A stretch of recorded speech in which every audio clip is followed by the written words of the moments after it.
Welcome to the Retro Movie Review, the show that seeks out the fastest geek in the West. Two geeks will compete in a 2-minute movie rant-off, and the loser will suffer the button of doom. So now it's time to bring out the geeks. Geek number 1 is Clive. And geek number 2 is Chris. And they'll be ranting to avoid something like this. And this.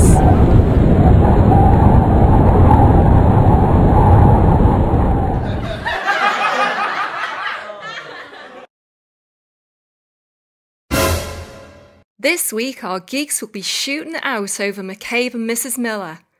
McCabe arrives in the snow-swept hamlet of Presbyterian Church in the Pacific Northwest to set up a bar and a brothel.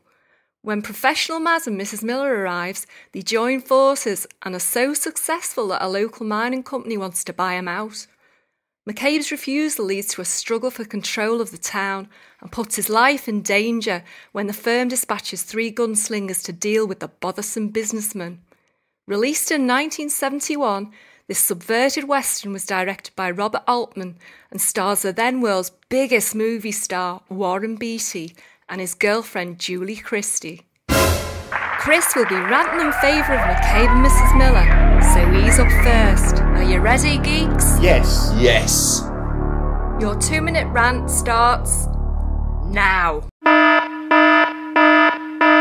This is a well-crafted piece of work that bears all the hallmarks of an Altman film. Overlapping dialogue, congested scenes, fast zooms, great use of music, especially the haunting Leonard Cohen tracks. But the real genius of this film is the way Altman warps the Western genre.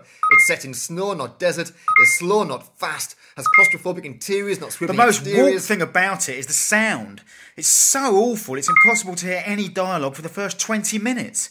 I'm all for a bit of realism, but if I want to hear unintelligible conversations, I can get on a bus just after the schools have chucked out. The muddled dialogue is nothing more than lazy filmmaking. How anyone would manage to struggle through the tedious opening scenes is completely beyond me. Just because it's a Western, it doesn't necessarily have to be Stagecoach or Rio Bravo, and it's easily Warren Beatty's finest ever performance. He's fantastic as the vain, ambitious, aggressive and intelligent McCabe, and Christie is just as good. A perfect foil for Beatty. Mrs. Miller is the ultimate anti-hero, an opium fiend prostitute whom though normally Beatty's so vain, he probably thinks this movie's about him. I bet it didn't take him long to get into character as an egotistical, self-serving show-off. And for a film that trades on authenticity, there were some absolute howlers. The worst being Julie Christie's diabolical, gall-blimey, cockney sparrow accent.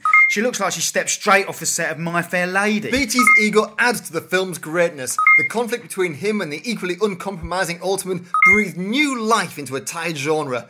Altman had the entire town built on location near Vancouver and even had carpenters dress in traditional costume so they could work in the background and not interrupt filming. This attention to detail gives McCabe and Mrs. Miller yet another depth. example of how the entire film is a monument to Altman's overarching ego.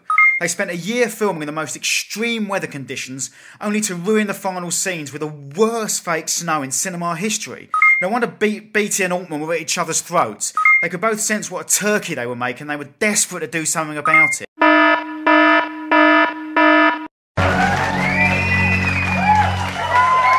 At my signal, unleash hell.